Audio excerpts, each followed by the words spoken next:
Now we should be live. Fantastic. So thanks everybody for attending this meetup. Today is a little bit of an experiment. We're organizing the meetup on Saturday, and let's see if the community likes it and or not, or in the format during the week is a little bit better. So thanks Trinh and Joe for attending.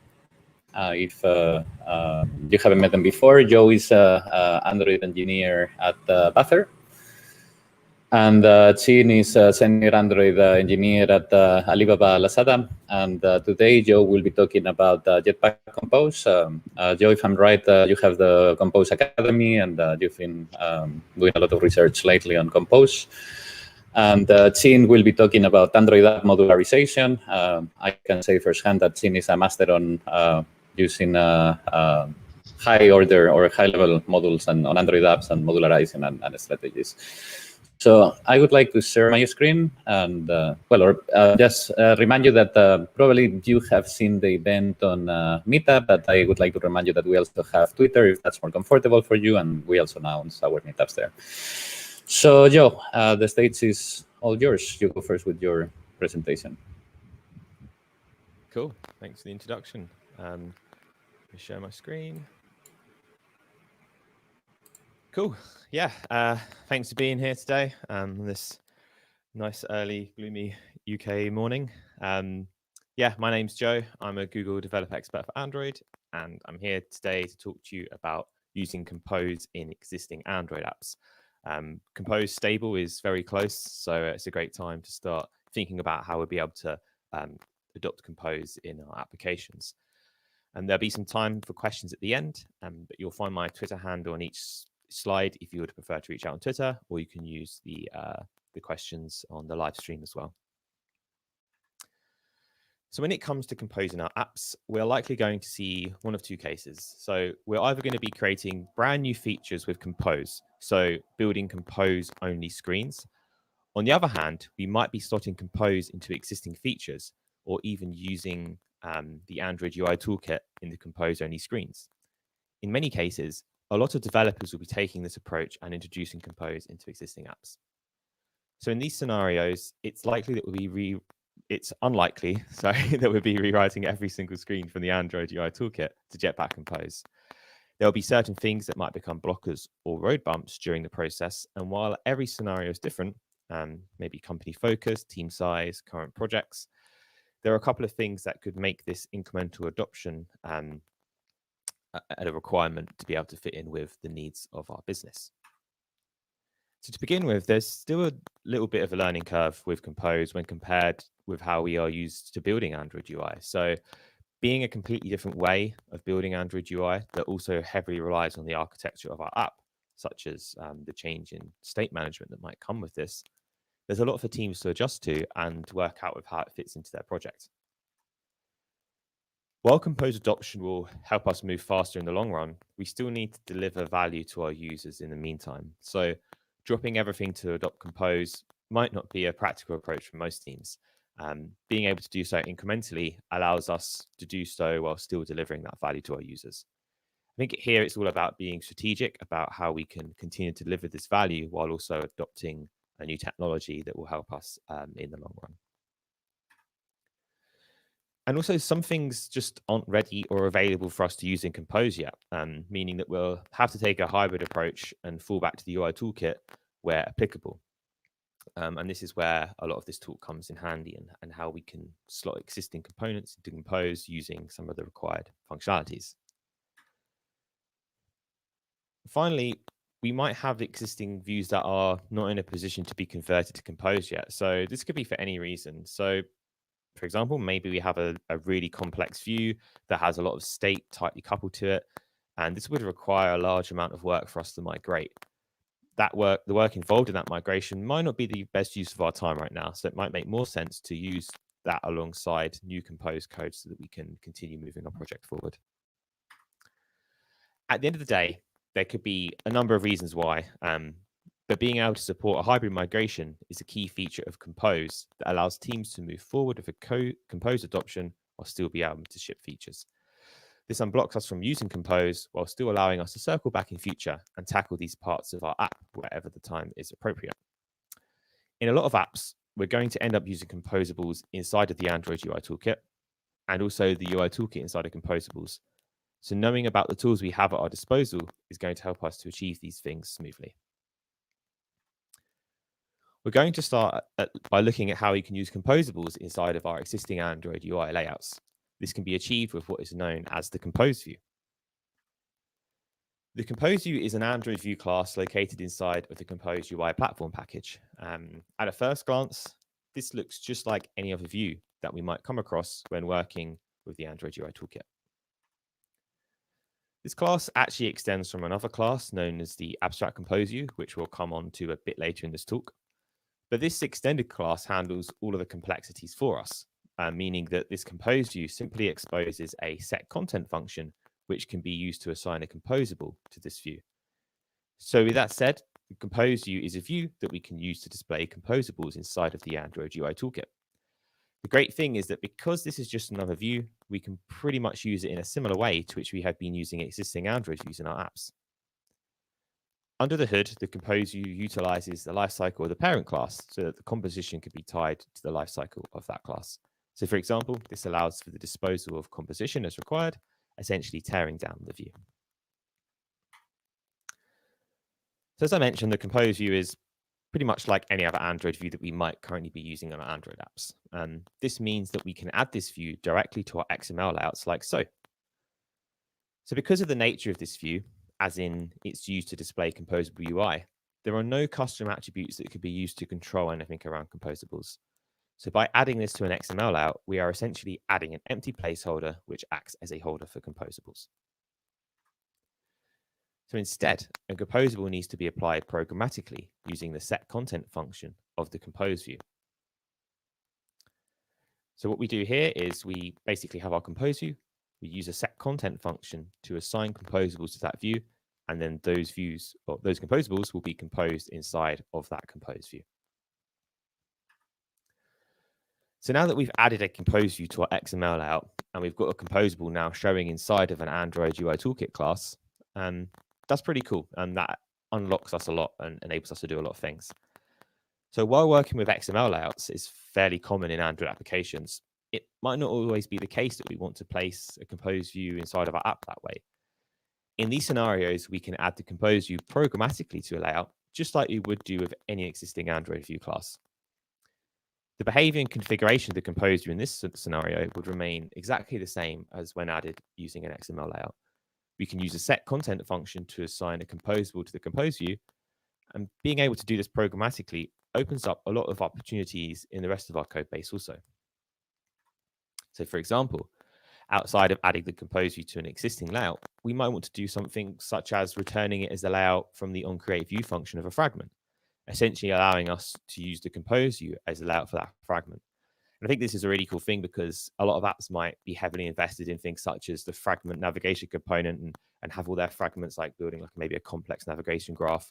And being able to do this allows you to keep all that navigation logic in place for now and then slowly adopt Compose into those fragments and tackling navigation in future. So again, allowing us to tackle things in an incremental way.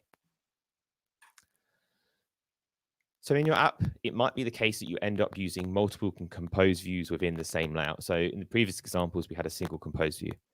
In the cases of where you're using multiple Compose views, you'll need to assign a unique ID for each one in order for saved instance state functionalities to work as expected. If you haven't used custom IDs before, this can be achieved by using defined IDs within an ID resource file, and then using these IDs to assign an ID to each of the Compose view instances. So as we can see from these examples we've just covered, the Compose view empowers us to add composables to existing Android UI toolkit layouts, whether it's programmatically or using XML. In a nutshell, this view is essentially going to be used anytime when you want to use a composable inside of an existing Android class. So while that statement outlines a pretty clear scenario, this may look different depending on your team and your project. So maybe you're building a new feature or adding to an existing feature, and use Compose with the plan to slot that into an existing layout. Maybe your team is learning Compose and you want to tackle smaller and simpler parts of the UI before diving deep into larger migrations. You might be working with a complex UI and want to incrementally migrate an existing layout to Compose, or maybe a component in your UI is not supported yet by Compose, or there are issues when you're trying to do so. So these are just a few scenarios that come to mind, but they all essentially link to the same outcome, being able to incrementally migrate to Compose in existing Android layouts. The reason for doing this might look different for every app, but this incremental approach allows us to move forward with Compose adoption while still having that value delivered. So now that we've got a better idea of what the Compose view can be used for, there are likely going to be times when we need further support for composables inside of existing Android classes. We touched on this briefly in the last section, and for this we have the abstract Compose view class. So for this example, while the Compose view allows us to achieve the goal of inserting composables into existing layouts, there may also be times where we want to smoothly share custom Android view classes or even composable functions across different parts of our app. Things could also start to get a little complex when we try to work with other parts of Compose, such as state, more complex composables, or views that contain a lot of configurable information. In these cases, it might make more sense for us to extend from the abstract Compose view class ourselves, instead of relying on the provided Compose view implementation. So for example's sake, let's start with a minimal implementation of the abstract Compose view. At this point, we've extended from the abstract Compose view, overridden the provided content function, and provided a simple text composable here. There's one problem though. We don't have any content to provide for that text composable. We don't currently have any way for an external class to provide a value for that text. In these cases, we're going to need an internal variable reference that can be manipulated and used to control the content of our composable. So here we implement the text property of our view as mutable state. This means that our custom view can still be inflated and placed inside of existing layouts, but this time offering the ability to support some form of internal state. It's best practice in these scenarios to utilize mutable state of objects to ensure that these properties are kept thread safe for Compose. With this in place, this can then be manipulated from our Android class, just like any other view class or binding. The use of this mutable state will ensure that recomposition will reflect any state changes from within our custom view. At this point, though, what is really the difference from when we were using the Compose view? Couldn't we simply just use a Compose view and pass down the state into a contained composable, as we saw in the previous section? So what we want to quickly look at here is the composable content being used inside of our custom view and start to unlock some of the differences here when compared with the Compose view. So we can go one step further here now and split out the composable from our content function into its own composable function, allowing to reuse this as both a composable function and a custom view class. So now we have a custom view class that can be used within existing Android layouts, as well as a composable which can be used inside of our composable layouts. With that composable in place, we will then reuse that composable inside of the content composable function. So here we now have the My Custom View class, which will be inflated along with our custom composable. Being able to add this layout via XML or programmatically means that we can abstract out the concepts of Compose from our existing class, rather than needing to add a Compose view and then assign composables directly in existing Android classes. We can help to keep a clear line between composable UI and the Android UI toolkit in existing classes. So while the previous code samples are just simple examples, there are likely to be cases where we are working with more complex custom views that may contain many mutable properties or need to hold some form of internal state. So to begin with, the Compose view does not allow us to add any internal properties to a view, other than what might be provided by any contained views. While we could configure and maintain any of these properties as state or as part of the Android classes that are using this view, we either might not be in a position to support that, and there could be a lot of code duplication for composables that need more customization. This could easily start to bloat our Android classes. There may also be some cases where it makes more sense for that state to be tied to the view rather than at a global or screen level. Extending from the abstract Compose view allows us to alleviate these concerns by giving us a place to hold these properties and also have more control over the composables that we are providing. Alongside this, the abstract Compose view also eases the sharing of composables between Android classes and composable UI. While we could share a composable function between a Compose view and composable UI, the abstract Android view can help to simplify the reuse of composables between the Android UI toolkit and composable UI. For example, we may have a new feature that adds a shiny new composable to our design system. However, we also need to use that component inside of other existing parts of our app. While the composer could be used to achieve this, with the details mentioned above, this could get a little complex. We would need to use our My Custom Composable multiple times inside of multiple compose views, to the point where we need some form of reuse to help smoothen our migration. To resolve this, we can split out our composable provided by the content function into a separate composable function, helping to promote reuse in our custom view and our composable UI. You might still be wondering whether you should use compose view or the abstract view. To be honest, the approach of implementation can really depend on the application's current time setup. As a general guideline, the way I'm personally currently thinking this is the compose view. Joe, one interruption. I think the microphone is being a bit funny now.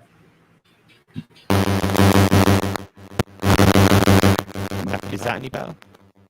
Yeah, no. There's like some sort of echo and background noise. Can you speak? Yeah. Is that okay? Or like it's getting better, but not 100%. I'll just reset it quickly. 1 second. Okay, yeah, let's do that.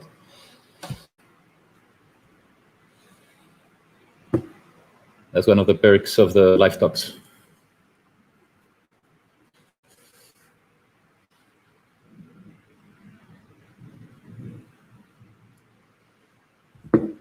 We can hear you now. You're mute.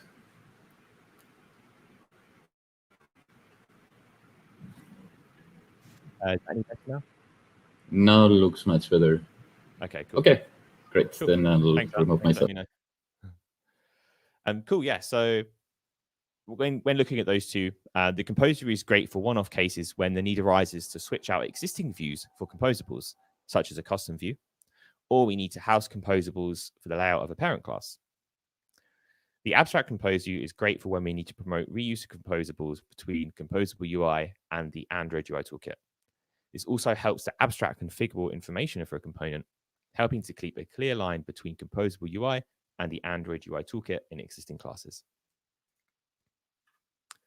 So now that we've covered using composables inside of the Android UI toolkit, we're going to flip things over and move on to how we can use Android view classes inside of composables. So the Android view is a composable function located inside of the Compose UI platform package. This looks, again, just like any other composable function that we might be utilizing inside of our composable UI.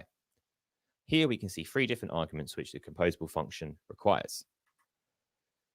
If you're already working with Compose, it's likely that we've already utilized the modifier argument when using another composable function. Having this available for this Android view composable allows us to provide modifiers here, just like we would with any other composable. This also allows us to keep any layout, styling, and other modification properties at a composed level. This is an important thing to keep in mind when mixing the lines of Compose with Android views. Maintaining these kind of attributes for your UI will remain smoother if Compose is managing as much of this as possible. If we are mixing this ownership between our composables and Android views, we start to also blur the clarity of responsibilities for developers who are working with this code. Keeping these concepts at the Compose level will also help your migration moving forward, as you won't need to double back on your work in future when you eventually come to migrating the content of these Android views over to Compose. Outside of this modifier, we have the factory and update arguments as well. These allow us to provide the requirements for creating and managing corresponding Android view classes. So starting with the factory, this is the block where we provide the Android view class that we wish to use inside of the Android view composable. This factory block will be called a single time on the UI thread when the Android view is initially composed. Because this ensures that the view will only be instantiated a single time, you can also use this block to perform any other related initializations that only need to happen once. When this factory block is called, under the hood, a view holder is used to hold the reference to that view so that it can be composed within the UI. And finally, we have the update block. This is a callback that is triggered once the view has been inflated, meaning that it can be used to set any kind of property data on that view. So whenever the state changes inside of the Android view, the view will be recomposed. So at this point, the update block will be called again to reflect the state change. So only the update block will be called. The factory block will not be called again. meaning that the view reference that was originally created will be retained. So if you're wishing to perform any updates on your view, the update block is the place to handle that logic. So when it comes to utilizing the Android View composable, we mentioned above how there is potential to start blurring the responsibilities between Compose and other Android classes.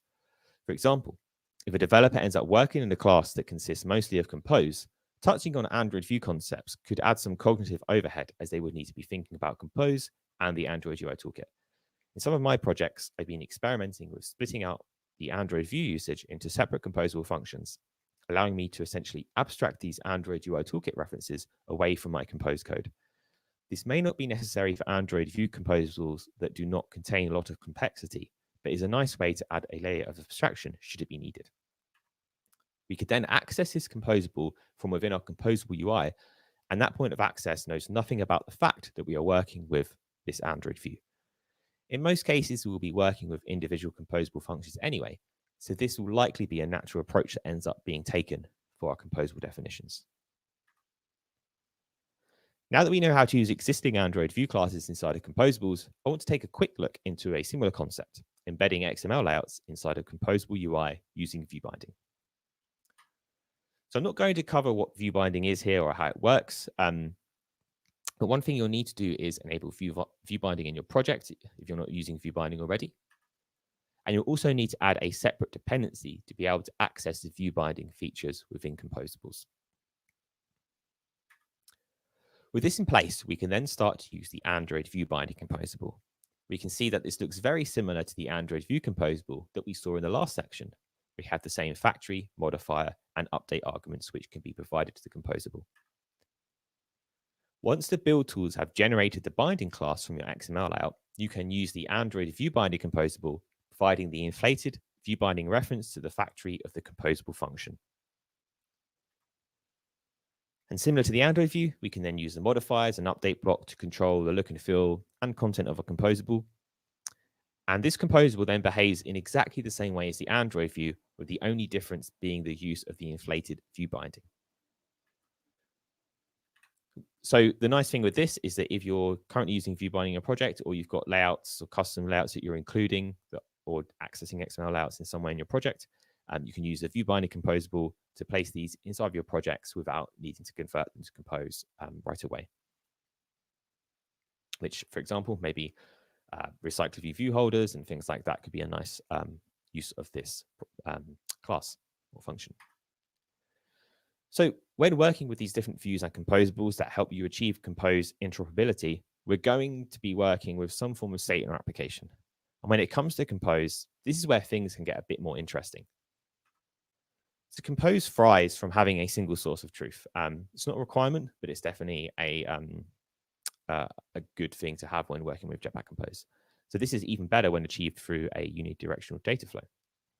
This means that your UI is composed from a single state object, meaning that the state of your UI will only ever be reflected by a single source, making your Compose state more predictable and also more testable.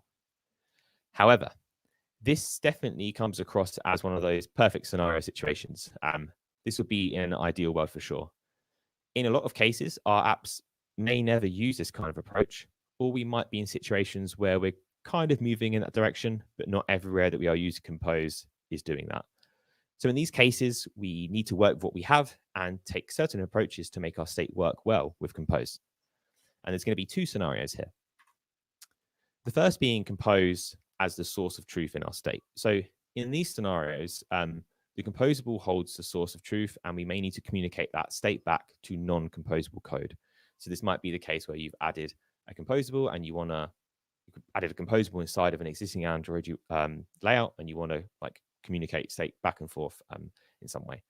So in order to share composable state with objects that are not being managed by Compose, the side effect composable is something that can be used. And this side effect composable is something that will be invoked on every successful recomposition. So in this example shown on screen, we have some form of state that is kept inside of the composable. And this is represented by the isEnabled flag. I've omitted how this is calculated, but this represents some form of state in our composable function. Our composable function takes a back dispatcher as an argument. And what this composable needs to do is update this, this listener based on the enabled state inside our composable function. So here, a side effect is being used to update this value. So whenever a successful recomposition occurs for this composable, the external state will always be kept in sync. This is an important thing to bear in mind using this side effect when working between composables and non-composable UI. On the flip side, we might also need to work with the state being inside of the view system, something that we are likely currently utilizing in Android projects. So for example, a lot of Android views hold their own state, and which we access when needing such data. So for example, maybe text from a text view or some form of other property that is contained inside of an Android view. In these cases, we can keep the composable state inside of the view system, treating it just like standard view state that we might see elsewhere in our apps. So in this example, we have a custom view which contains a text view along with a text field composable. The text view is used to show the content that is entered into the text field.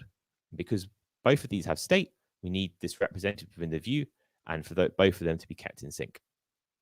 So here we use the mutable state of for the composable state to ensure it is thread safe, as we mentioned before. And this then allows us to keep this view state inside of our Android class and not have to keep it outside of inside of another composable, as well as being able to reflect this internally inside of that text view. This then gives the result of reflecting composable state inside of the Android UI toolkit.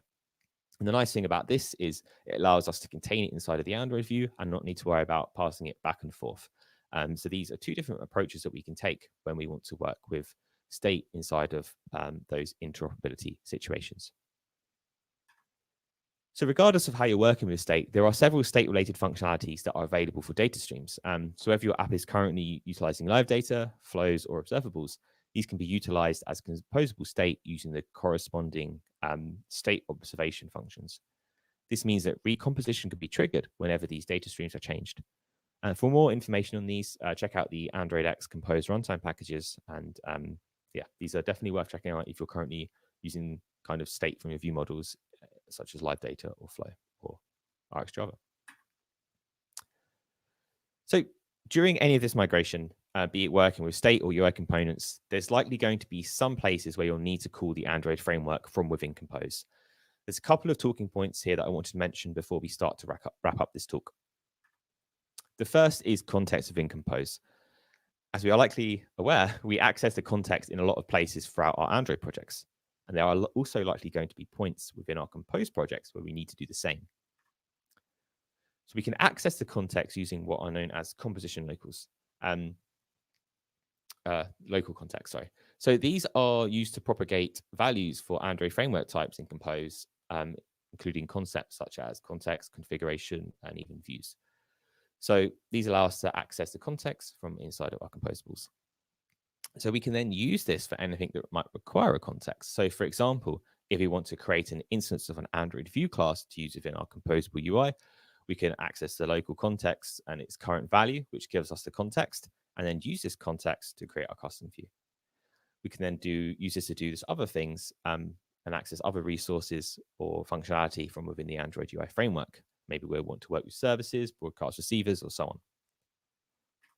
So, but before you start using the local context, be sure to check what functionality is currently offered by the framework already to help you avoid duplicating yourself and the work in the project. So Compose already offers a collection of functions such as string resource, dimension resource, and color resource, which can be used to access resources and values from your project, which would require the context to do so otherwise. If you go into the source code of these functions, you can see they are accessing that local context. So these kind of utility functions help you avoid having to do that all yourself. So now that we know how to add Android views into our composable UIs, one thing that we might need to be aware of is how to adhere to the life cycle of these additions. So for example, we might be running some process or utilizing some class that needs to be stopped or canceled when our activity or fragment is destroyed. In these cases, we can utilize these side effects that we touched on previously. So there are many side effects available in Compose, but in terms of interrupt with Android classes, the disposable effect is an important one that I wanted to mention quickly. So using disposable effects, we can work with composables that require some form of disposal. So this effect takes a key, which is used to determine when this effect should be run. So if we have some class or reference that might be changing inside of our function, we can provide that as the key so that our disposable effect is run whenever that changes. If that's not the case, we can simply pass some form of constant that will cause the effect to only run a single time. So in the example on screen, I have a custom view that takes a listener. However, when this composable is decomposed, I want to be sure that we avoid any possible leaks. So for this, I provide an Android view reference as the key, as my view never changes, so I don't need to worry about this being relaunched, followed by utilizing the onDispose callback of the disposable effect to tear down my listener. I am now safe from having leaks from my listener, but just to note, this is a simple example. So in some cases, we might need to integrate lifecycle of observers to adhere to specific events. But in these cases, we would still be able to utilize the disposable effect to manage our composable and its own lifecycle. Another example here is such as maps or video players like ExoPlayer. You can use the disposable effect to release and tear down those views on specific lifecycle events, such as on destroy of activity and fragments. Again, this is only one example. Just wanted to introduce this concept. So be sure to check out the developer documentation for more information on what effects are available. So during migration, whether you're working with state or trying to interact with the Android framework, there are likely going to be times when things get tricky, don't quite feel right, or just end up being a lot of work. And that's okay. Rather than try to force or wedge things in place, we can follow a simple guideline of flowing data down and passing events up. So to take a simple example, here we need to trigger the launching of an activity when a compose will trigger some event. We trigger this activity launching within our Android UI toolkit code, but triggered using a callback from our composable button. Again, this is a simple example, but it does demonstrate how we can approach some of these things. So the same can be done with state management and other framework interactions. If in doubt, follow the approach of passing data into composables and flowing events up to the parent and allowing the Android framework or UI framework to handle these kind of specific events as it can kind of ease the process a bit. So just the last section, a lot of composables obtain their theming from theme attributes taken from the theme which you apply in Compose or from defaults if a theme is not set. It's very likely that you have some form of theming in your application. The good news is that if you're using the material theme or app-compat theme, there are supporting libraries that allow you to utilize this theming for your composables without needing to create and define an entire new Compose theme. So in Compose, we might have a theme defined like so. This wraps our composable content and applies a theme to it. When doing this, we need to provide these kind of attributes that we want to be used in our theme, such as colors, shapes, and typography values for whatever we want to be customized. The great thing is that we can use this composable called the MDC theme adapter, and this will automatically read the theme from the host context and provide them to the material theme. So this will take an existing theme in your non-composed project, such as a material theme, and it will automatically apply that theming to your compose theme. This means that our material theme will be automatically applied to our composables, and we don't need to worry about manually migrating that over. It's a huge time saver if you're currently using those kind of themes in your projects. To use the MDC theme adapter, you'll need to add the following dependency. If you're using an app-compat theme, there is an equivalent support composable. Be sure to check out the official documentation for the notes on that. And if you need some kind of customization, it is possible to customize the values that are being used by the MDC theme adapter. And this can be achieved by using the create MDC theme function to generate the theme colors, typography, and shapes. And then you can pass those themes to the compose material theme function after any customization has taken place. So whether you need to directly use your theme or you need to do some customization, the MDC theme adapter allows you to reuse existing themes from your project inside of the Compose world. Cool, and that's it from me. I hope that was kind of a nice introduction to how we can approach adoption of Compose in our existing Android projects. One thing that's important to remember is that this is going to be, I guess, a marathon and not a sprint. Like, it's going to be a long process, especially if you're working with large or legacy applications. Take your time with it and use this as a great opportunity to learn about Compose and to learn about how we can use it to work together with the Android UI toolkit. If you want to learn more about Jetpack Compose, I run a website called Compose Academy that has snippets, guides, and blog posts focused on Jetpack Compose. Feel free to check it out if you're looking to learn more about Compose. And we're also currently working on our practical Jetpack Compose book, which will be hopefully released later this year. That's the timeline anyway. And you can sign up for more information if that is something you would be interested in getting hold of when it's available.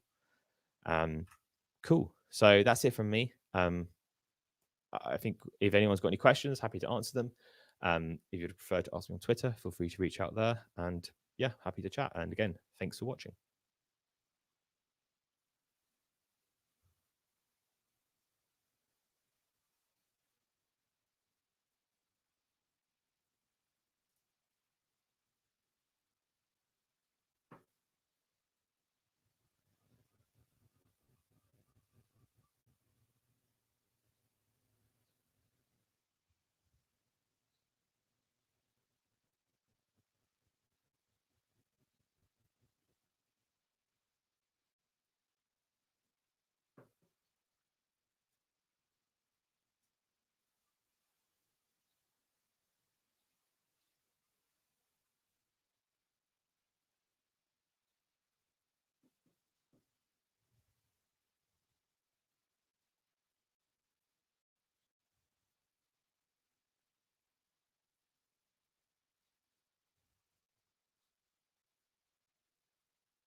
Hey, Joe, sorry. Can you hear me?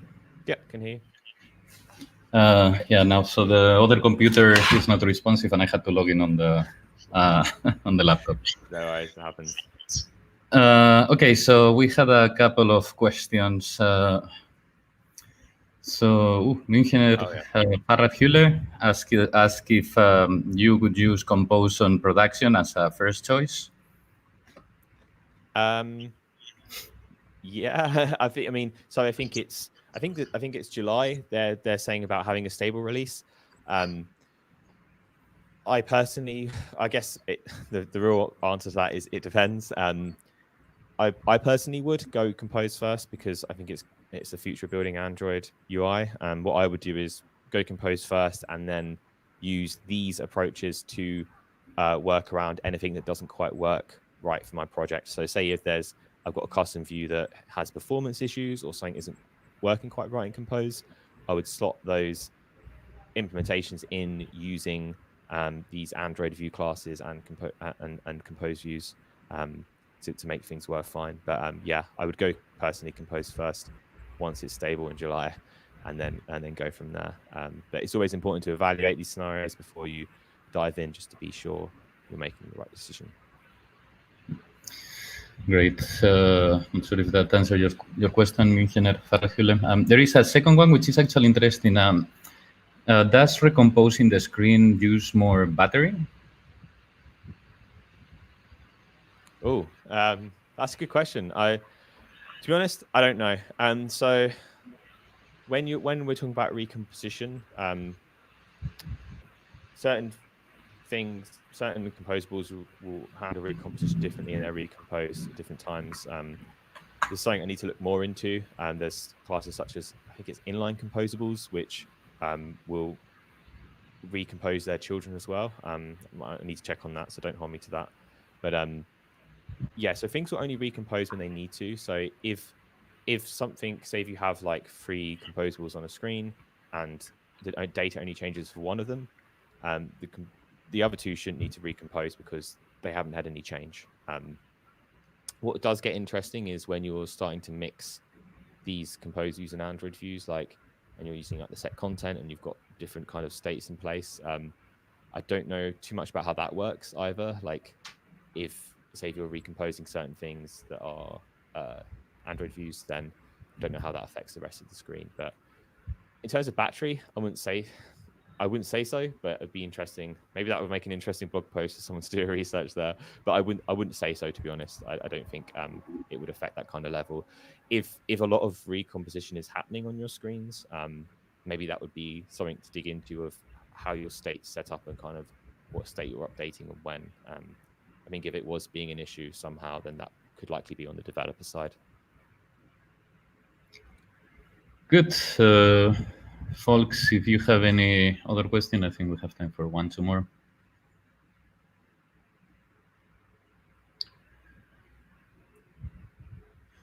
Well, then, otherwise, Joe, I think if they want to reach out to you, they can probably find you on Twitter, right? And we have another one from Trax. From your experience, how does Compose react on different hardware from Android 1 to the latest ones? I haven't personally experienced. I've got a range of test devices, like to the Android. Yeah, I've got an Android 1 device, the Nokia, and I've got some older Samsungs and older Xiaomi devices and so on. And I haven't noticed any difference personally, like any difference than I would do from the Android UI toolkit. Again, that's pretty dependent on the application and something that really depends on what you're doing on screen. But you shouldn't really see any big difference there personally when you're going across devices and using Compose.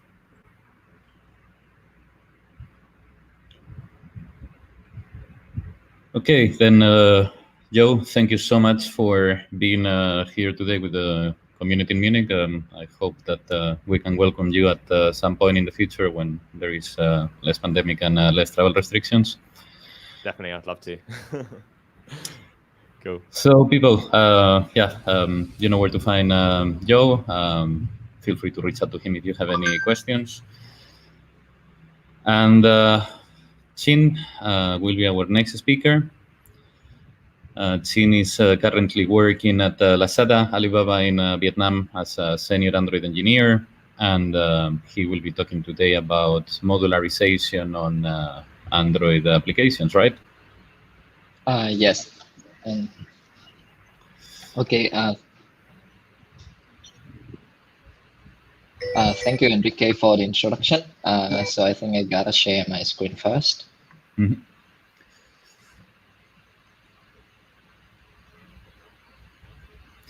Okay, your screen is in, so the stage is all yours, Trinh. Yeah, thanks.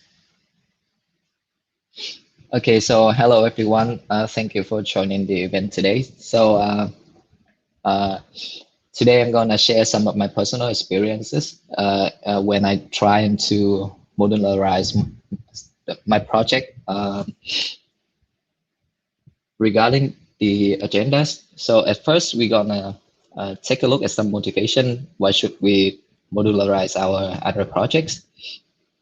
And before take a look at some approaches that we can modularize our app, we're gonna see how many types of modules that we can have inside an Android project.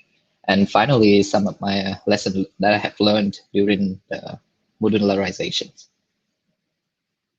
Okay, so let's get started with the benefits of modularizing, the motivation. Why should we modularize our Android project? The very first reason is to simplify the development. So modularization is basically you apply the divide and conquer strategy into your code base. So you're gonna split your huge and monolith code base into multiple smaller modules that have its own responsibilities. So because of that, when you and your team working with a specific modules, you only deal with a smaller amount of code. So everyone knows that working with a smaller code base would be much, much easier than a huge code base, right? And also because you already isolated your code into a smaller modules, so when you're trying to refactor in that code in the module, it's gonna be easier because when you make any changes, those changes gonna be happen only inside the module expectedly. It's not gonna cascade so much to the outer side of the modules and other modules. And one small reason of applied in modularization for your codes is that it will be easier for you if you want to try to see if a new technology is applicable for your home project. So instead of applying, for example, if I want to try an experiment on RX Java to see if it's a fit to my project, I can just simply integrate RX Java with one of my modules instead of the whole project. So when I've done the experiment, if it's okay, I will leverage the library into the whole project. Otherwise, I just remove it. So like when I introduce the new library, it's gonna stay inside my module only, and it's not exposed to other modules, other team members, so they can, accidentally use it or something. And the next benefit of modularization is that it's going to increase the reusability of your code base. So we how can I say, in software development, one thing that we always tell in each other is we're not reinventing the wheel, right?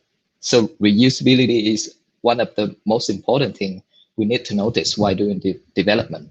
And by modularization your app, you can increase the reusability of your core, your library, your modules, or even like your features modules across application. It depends on your business logic though.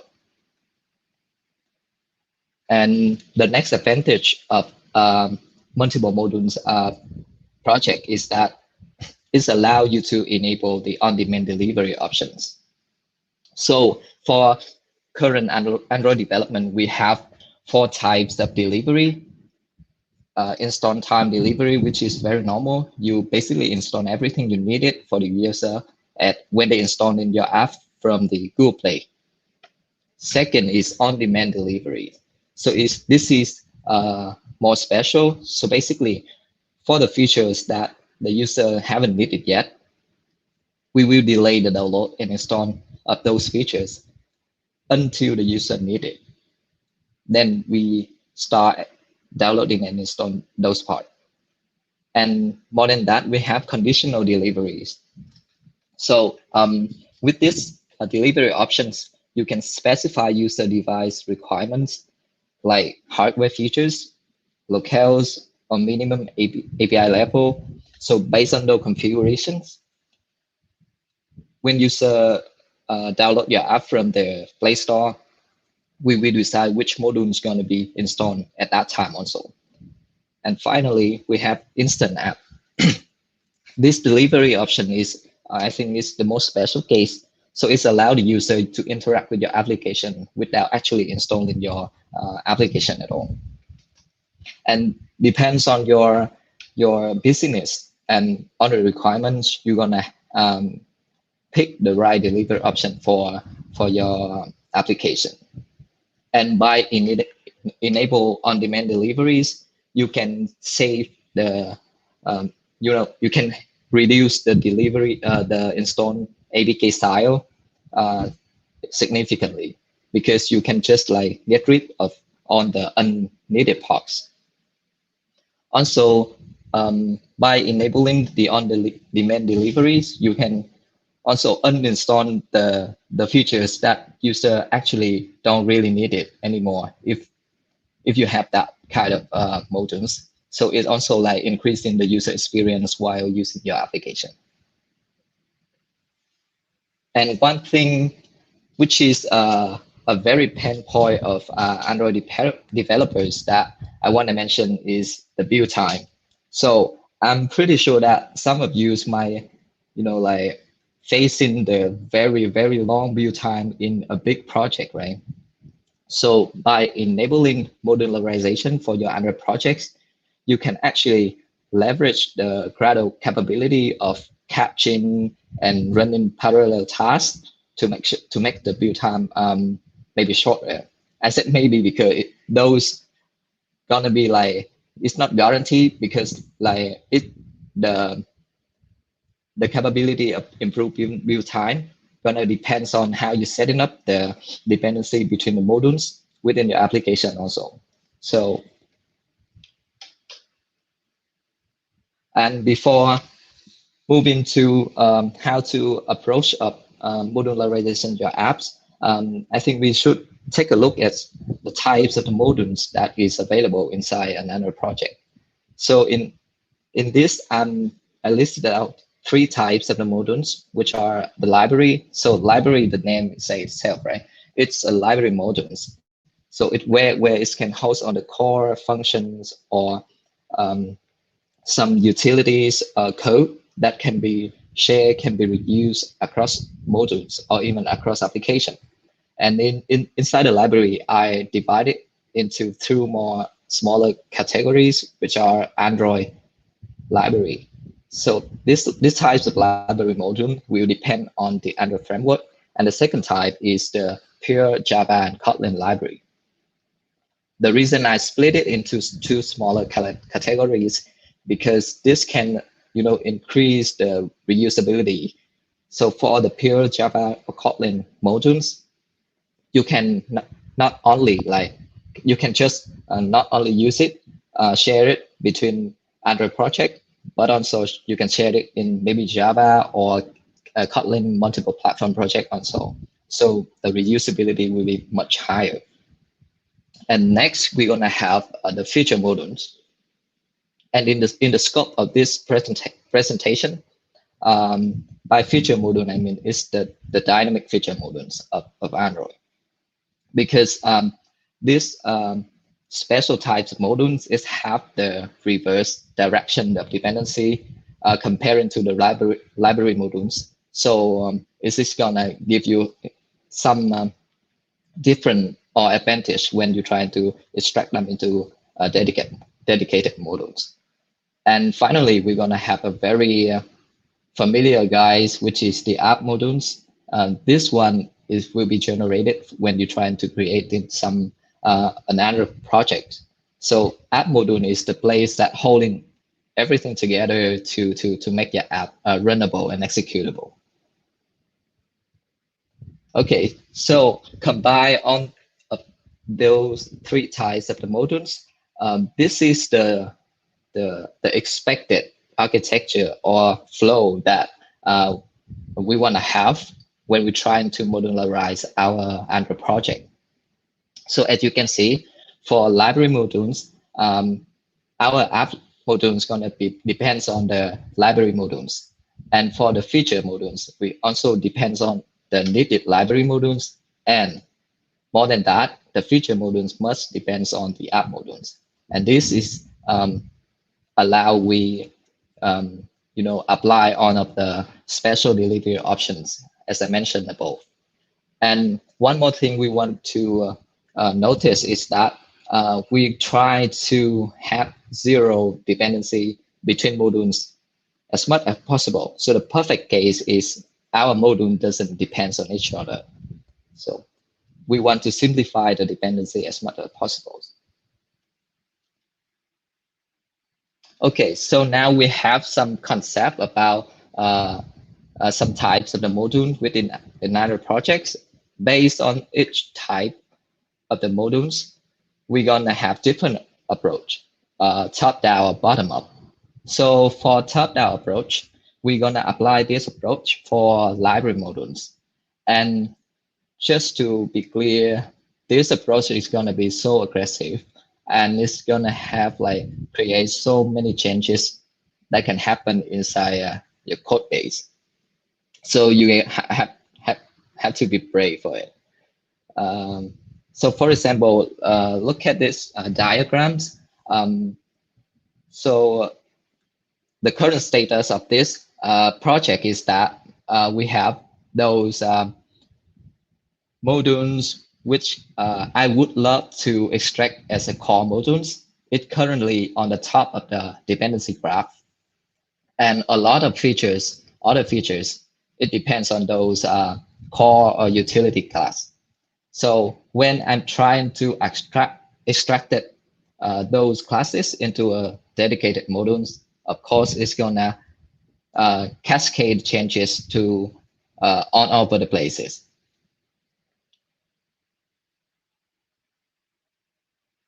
So here are some examples that at Lazada we currently have developed a logistic application which will like handle the delivery and pick up parcel and deliver it to the end customers. So in our projects, we have some library modules like the core network geo-service or UI kits. So some of them will be pure Java Kotlin library, and some of them like UI kit are gonna be a Android library.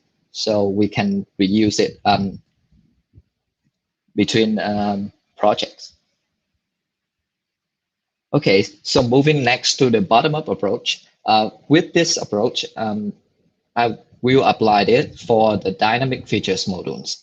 And unlike the top-down approach, because we're gonna extract the I can say it's as a lead nodes of the dependency graph, so it's gonna create smaller impacts into your overall code base. For example, in this case, we want to extract the package feature tree into a separate modules. And right now it depends on some YouTube class that still in app modules because of some reason we don't know. And it also depends on some the core modules. So when we try to extract it and we apply the dynamic feature module configuration, so the feature tree modules will depend on the apps and core also. So that's why we can still keep the access to some legacy class inside the app modules. And it's gonna make the extraction, the migration much easier than the library modules. Okay, some bottom-up examples in especially in Lazada right now. So basically in logistic application, we have to handle 3 domains, which are first mile, last mile, and line haul. First mile is the action of like picking up on the parcel from the sellers. Last mile is to deliver them to the end user. Line haul is like to transport on the parcel between city or across countries. So we have 3 different business domains, and we decided to create 3 big feature modules for those. So it depends, it's totally depend on your business domains though. And so those are 2 approaches that I've been using when doing the modularization for another projects. And next thing, I'm gonna share some lessons that I've learned during the work. So the very first thing is you have to make sure that the module config is easy. So by this, I mean, when you're doing the modularization, it means that you're gonna introduce more and more modules in the futures when the business or the logic started growing, right? So every single time that you introducing a new modules, or you're trying to maintain other modules, existing modules, it must be easy for setting up. So one of my suggestions for the build Gradle file in each module is that we use an automation code for generating the Android block. So in this one, we know that for every single module within the project, they're gonna share the same configuration, like build tool or compile SDK or target SDK, etc. So those code block gonna like auto generate it on those information, and inside the modules configuration file, we only need to declare like the needed information like dependencies. And next is centralized dependency version. So basically, you don't want to have the version conflict be on the same library inside your project. So one thing I recommend is to declare the version on the needed libraries inside the root project, a build Gradle file, like these examples. And if possible, I think we can also create one file that share that like declare on the common dependencies that can be used for other modules. But that's it, like a more thing. But there's gonna be one disadvantage when you try this approach is that the Android Studio itself, it cannot give you the warning when some library is outdated or it has a new version. So like manually, you cannot just every single day check it by yourself, right? But thanks to Ben Mans, so he basically he wrote a Gradle plugin that allow you to perform the dependency version checks to see if any of our current live dependency got outdated or needed to be updated. So this is a very like huge lifesaver for especially for me. So kudos to Ben Mans. Okay, so one minor, I don't know, but I used to face this problem when doing the modularization is that the conflict on merging on the resources together. So basically, at the end of the day, when you're trying to pack everything into your app bundle, all the resources from every module is gonna be merged, and it can have conflict if it have the same name or the same key. So some solution that I can think of is that at first you can try to like centralize all the common resources inside maybe a core modules. So you can some of the resource that I can think of about sharing is like a theme, colors, or on the common dimensions. And for the modules, feature module specific of resources like string, etc., we can we can agree on one naming convention, maybe with a prefix of the feature modules. So by doing those, you can actually avoiding the resource conflict later. And the next things, one of my recommendation is to apply dependency injection inside your project, even though it's not a multiple modules one. So because it's simply the benefit of dependency injection is so much. So basically it's losing on the coupling and it gives you the loose coupling of all the dependency inside your project. Also, it make your application extend more easier when you want to add more features. And the final one, the most important thing is make your code testable. It's easier to test it. So you can actually apply using any library that your favor in terms of dependency injection. But personally, I recommend the Dagger and the Huge for setting up on the DI inside your multiple module projects, because they actually have the document and support multiple modules pretty well already.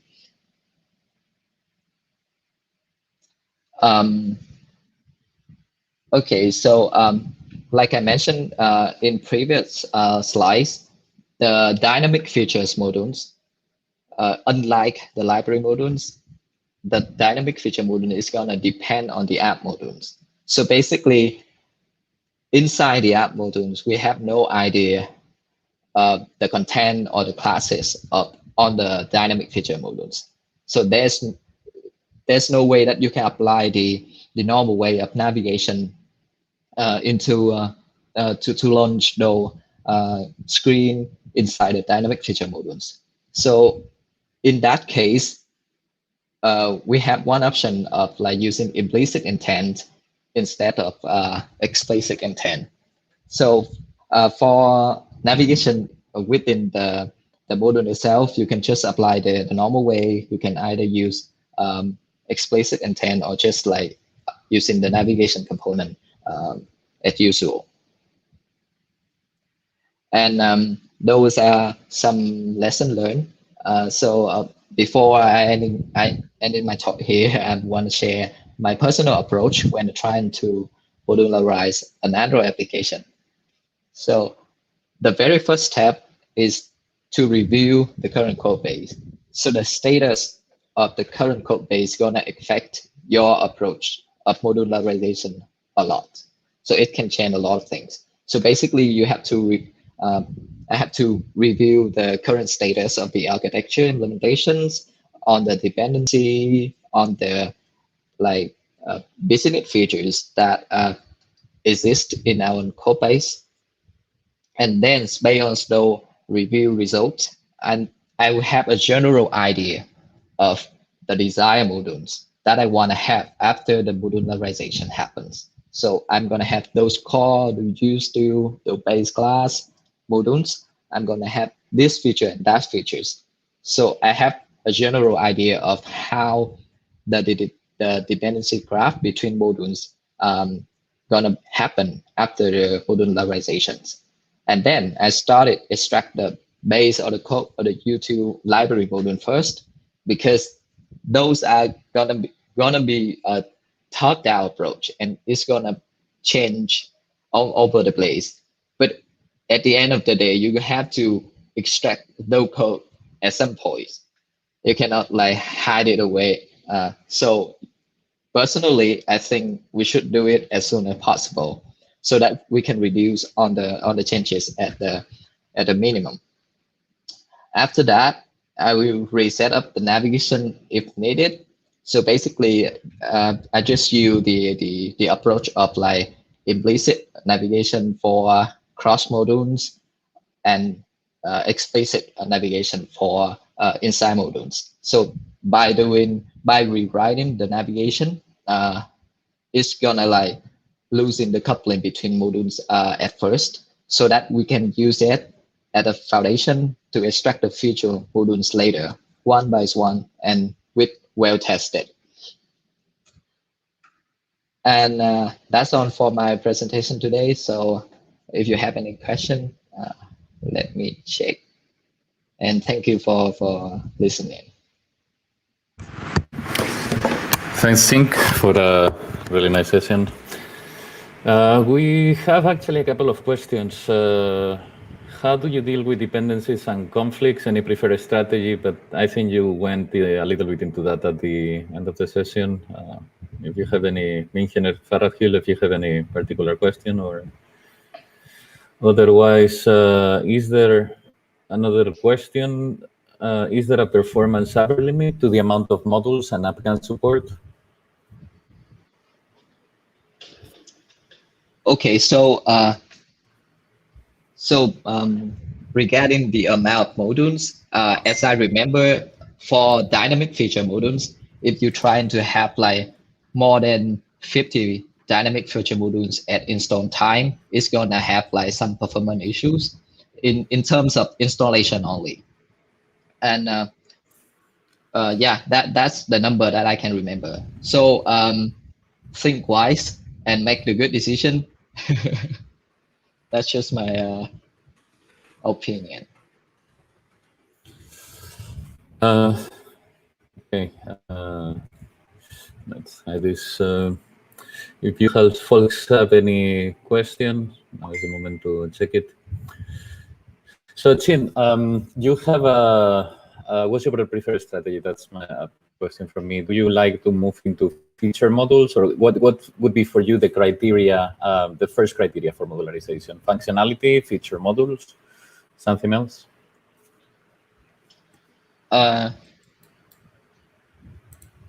What do you mean by priority? So how would you start, or what would be how would you start modularizing an app? What would be the criteria for you? You mean the step, right?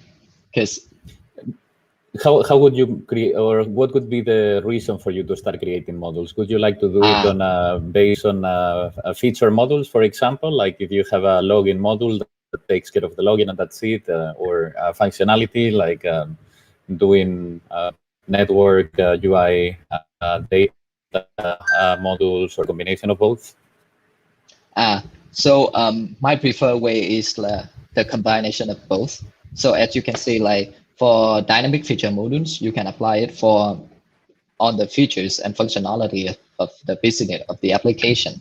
And next, for the library and modules itself, you can actually extract based on the network. I mean the layer. So that's the one approach.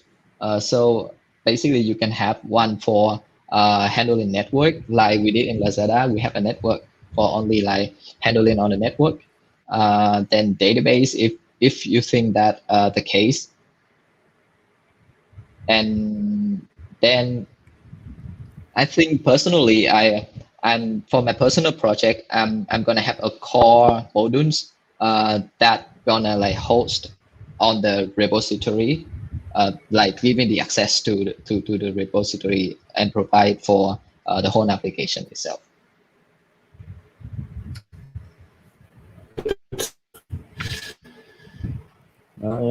So if anybody wants to ask. Yeah, I was reading, there is this guy, Dennis from Lyft. He was mentioning in one of the talks that they have thousands of modules on the same app. And, yeah, it might be a bit crazy. I think the Lyft is probably has a lot of, but, like essentially when, I don't know, like you have the same amount of classes as modules, I think gets a little bit lost, the sense of modularizing, but it's definitely interesting to know what different companies are doing, right? Okay, folks, so if you don't have any further question, Trinh, I think they can reach out to you on Twitter, right? If anybody wants to check with you any topic about modularization. Otherwise, thank you so much, everybody, for attending. I hope you have a lot of fun on the meetup, and looking forward to see you at some point in person in Munich. Okay, thank you so much. Thank you, Trinh. Bye-bye.